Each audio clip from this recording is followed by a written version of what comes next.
बिस्मिल्लाहिर्रहमानिर्रहीम। लाखों करोड़ों अरबों दुरूदो सलाम आप सल्लल्लाहु अलैहि वसल्लम पर और आपकी आल पर। अल्लाह ताला आपको खुश रखे। मैं हूं तारिक जावेद, आप देख रहे हैं दादा तारिक रेसिपीज़। जो मैं आपके लिए रेसिपी लेके वो हम देसी टिंडे का सालन बनाएंगे। बहुत कमाल की रेसिपी है। आपने सिर्फ एक मरतबा इस ना चीज़ की रेसिपी जिस तरह मैं बनाऊंगा आपने अपने घर में बनानी है।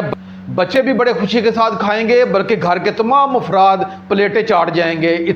आए अपनी रेसिपी की तरफ चलते हैं। जी, मैंने 750 ग्राम 3 पाव टिंडे लिए हैं और मैंने देसी टिंडे लिए हैं। इनकी निशानी ये है कि आपने जब भी टिंडा लेना है इसके ऊपर हल्की सी ये लुई होगी। इसका मतलब है कि ये टिंडा पका हुआ नहीं है, सही टिंडा है। और जिस टिंडे के ऊपर ये लुई नहीं होगी तो इसका मतलब है कि टिंडा बहुत ज़्यादा पक चुका है और इसका सालन सही नहीं बनेगा। आपने ये सबसे पहला स्टेप है, जब भी आपने टिंडा लेना है तो आपने देसी टिंडा लेना है और उसके ऊपर थोड़ी सी लुई हो। और उस टिंडे को हम जब भी काटेंगे तो वो अंदर से उसके बीज पके हुए नहीं होंगे। जैसे ये मैं काट के आपको चेक करवाता हूँ, ये देखिएगा अंदर जो बीज हैं ये पके हुए नहीं हैं। अगर ज़्यादा बड़े बीज होंगे तो इसका मतलब है कि ये टिंडा सही नहीं है। तो आपने यही कोशिश करनी है कि जिसके ऊपर हल्की सी लुई होगी कि आपने टिंडा लेना है। मैंने इसलिए फौरी आपको काट के भी चेक करवाया है। अभी फ़िलहाल मैं इसे एक प्लेट में रखूँगा। आपने सबसे पहले क्या करना है, छुरी की मदद से इसका जो ऊपर वाला हल्का सा जो छिलका है ये आपने ऐसे खुरच के उतार देना है।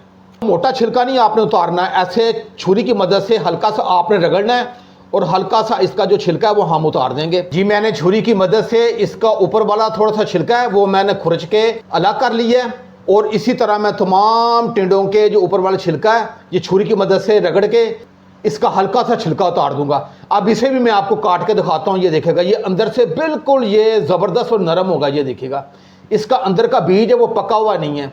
और इसी तरह मैं तमाम टिंडों के छिलके उतार के आपकी खिदमत में हाजिर होता हूँ। तमाम टिंडों के ऊपर छुरी की मदद से रगड़ के इसका जो बारीक छिलका है वो मैंने उतार लिया है। अब ये इसका बड़ा टिंडा है तो इसे मैं 4 हिस्सों में तकसीम कर दूंगा।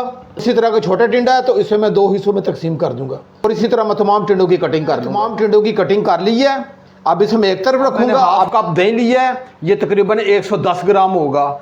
ये मैंने एक बड़ा बाउल ले लिया है, इसमें ये मैं डाल दूँगा। 1 टीस्पून मैंने सुरख मिर्च ली है और 1 टीस्पून मैंने नमक लिया है। नमक आप अपने जायके के हिसाब से कम ज़्यादा कर सकते हैं। और हाफ़ टी स्पून मैंने हल्दी लिया है और हाफ़ टी स्पून मैंने खुशक धनिया लिया है। सिर्फ ये 4 चीज़ें जाएंगी और खड़ा मसाला इसमें कोई नहीं जाएगा। ये मैं इसमें डाल दूँगा और इसे अच्छे तरीके से मिक्स करूँगा। आज आपने मेरे तरीके से ये टिंडे का सालन बनाना है। इंशाल्लाह आपके दिल से दुआएं निकलेंगी। एक अलग जायका और एक अलग तरीके से मैं आज आपको ये रेसिपी दे रहा हूँ। मैंने तमाम मसाले दही में मिक्स कर दिए हैं। अब इसे मैं एक तरफ रखूँगा। जी, चूल्हे की फ्लेम को मैंने ऑन कर लिया है और ऊपर कढ़ाई रख ली है और इसमें हाफ कप से थोड़ा सा कम इसमें मैं ऑयल डाल दूँगा। 1 टीस्पून इसमें सफ़ेद ज़ीरा ये डाल दूँगा और आंच मैंने मीडियम रखी है। मीडियम आंच पे मैंने ज़ीरे को 15 से 20 सेकंड के लिए फ्राई करना है। इससे ज़्यादा आपने फ्राई नहीं करना वरना ये ज़ीरा जल जाएगा। जी, मैंने ज़ीरे को 15 से 20 सेकंड के लिए फ्राई कर लिया है। मैंने 2 अदद मीडियम साइज़ के प्याज लिए हैं, इन्हें बारीक चॉप काट लिया है। ये मैं डाल दूंगा और इसे मैं 4 से 5 मिनट अच्छे तरीके से फ्राई करूंगा। इसे आपने जलाना नहीं है, ना इसे ब्राउन करना है। जी, हम थोड़ा सा टी पिंक करेंगे। प्याजों को 3 से 4 मिनट फ्राई कर लिया है और ये हल्के से टी पिंक हो गए। मैंने 1 अदद टमाटर लिए मीडियम साइज़ का, ये डाल दूंगा और इसे 1 से 2 मिनट अच्छे तरीके से फ्राई करूंगा ताकि टमाटरों का जो कच्चापन है वो ख़त्म हो जाए। जी, मीडियम आंच पे टमाटरों को फ्राई करते हुए मुझे 1 से 2 मिनट हो गए। साथ ही ये टिंडे हैं ये भी साथ डाल देंगे और 1 अदद मैंने मीडियम साइज़ की ये शिमला मिर्च ली है, ये आप डालिएगा, बहुत कमाल का जायका आएगा। ये भी डाल देते हैं और इसकी मैं 5 से 6 मिनट अच्छे तरीके से इसकी भुनाई करूंगा इस साइड में। आप इसकी जितनी अच्छे तरीके से भुनाई करेंगे उतने ज़बरदस्त ये टिंडे का सालन बनेगा। अभी सिर्फ मुझे 2 मिनट हुए हैं फ्राई करते हुए। अब इसे मैं थोड़ी सी आंच को मीडियम करके साथ ही इसे ढांप के भी रखूँगा क्योंकि जो टिंडों का अपना पानी है उसमें जो थोड़े से कुक भी होते जाएंगे और साथ साथ मैं ढक्कन उठा के इसे मैं अच्छे तरीके से फ्राई भी करता जाऊँगा। ये साथ साथ मैं इसे ढांप के भी रखूँगा और साथ साथ इसे फ्राई भी करूँगा। ढांप के रखे मुझे 2 मिनट हो गए हैं। अब इसकी मैं और मज़ीद बढ़ाई करता जा रहा हूँ। टिंडों का अपना पानी है, पानी में ये कुक भी होंगे और साथ साथ मैं फ्राई भी करता जा रहा हूँ। अब ये 2 टेबल स्पून अदरक लहसुन का पेस्ट है और साथ मैंने 2 अदद हरी मिर्चें थी उन्हें कूट लिया था, ये डाल देंगे और मैं अच्छे तरीके से मिक्स करूँगा। और इसकी अभी मैंने 3 से 4 मिनट अच्छे तरीके से भुनाई करनी है। आप जितनी अच्छे तरीके से इसकी भुनाई करेंगे उतना ही सालन ज़बरदस्त और कमाल का बनेगा। ये टिंडों को फ्राई करते हुए मुझे पूरे 5 मिनट हो गए हैं और ये टिंडे अच्छी तरीके से फ्राई हो गए हैं और एक बहुत ही प्यारी सी खुशबू मेरे पूरे किचन में महक चुकी है। यही है जिसमें सारे मैंने मसाले पहले मिक्स कर दिए थे, ये डाल देंगे और इसे अच्छे तरीके से मिक्स करूँगा और इसे मैं मीडियम आंच पे इसी तरह भुनाई करूँगा 4 से 5 मिनट मज़ीद। ये दही का जो कच्चापन है वो भी ख़त्म हो जाएगा और जो दही का जायका वो टिंडों में आ जाएगा। मैंने टिंडों को 4 से 5 मिनट अच्छे तरीके से फ्राई कर लिया है और जो दही का कच्चापन था वो भी ख़त्म हो गया है। लेकिन अभी इसमें थोड़ा सा दही का पानी है। हम क्या करेंगे, आंच को हम मीडियम टू लो कर देंगे और इसे ढाँप के रखेंगे। हमने अब इसमें पानी नहीं डालना क्योंकि दही के पानी में ये टिंडे कुक होंगे।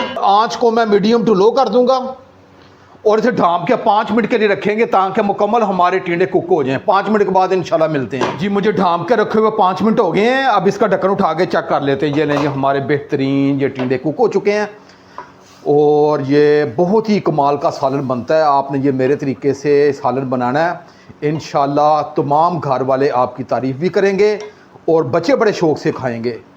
जो मैंने इसमें दही का इस्तेमाल किया है, आपने इसी तरह दही का इस्तेमाल करते हुए ये सालन बनाना है।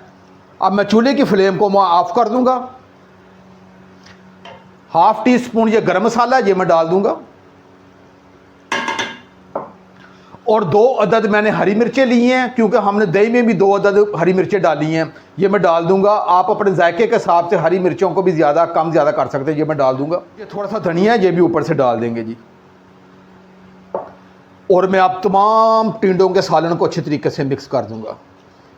ये लें जी, हमारा बेहतरीन जानदार टिंडों का सालन बन के तैयार हो गया है। अगर ये मेरी रेसिपी, मेरी कावश आपको अच्छी लगे तो मेरे चैनल को ज़रूर सब्सक्राइब कर दिया करें। ये आपकी तरफ से हौसला अफजाई होती है। अब मैं चूल्हे की फ्लेम को मैंने ऑफ़ किया, इसे ढाँप कर रखूँगा 5 मिनट के लिए। 5 मिनट के बाद मैं आपको चेक करवाता हूँ डिश आउट करके। जी मुझे ढाँप के रखे हुए 5 मिनट हो गए हैं। अब इसका ढक्कन उठा के चेक कर लेते हैं। ये लें जी, ज़बरदस्त किस्म का हमारा सालन ये तैयार हो गया है। आप ये मेरे तरीके से सालन बनाइएगा, इंशाल्लाह आपके दिल से दुआएं निकलेंगी। और जो मैं थोड़ा सा आपको कैमरे की आंख के बिल्कुल करीब ले जाके भी चेक करवाता हूँ। ये इतना जानदार और ज़बरदस्त सालन बना जी। हमारा बेहतरीन सालन तैयार हो गया है। अब मैं आपको प्लेट में निकाल के भी चेक करवाता हूँ। ये देखिएगा,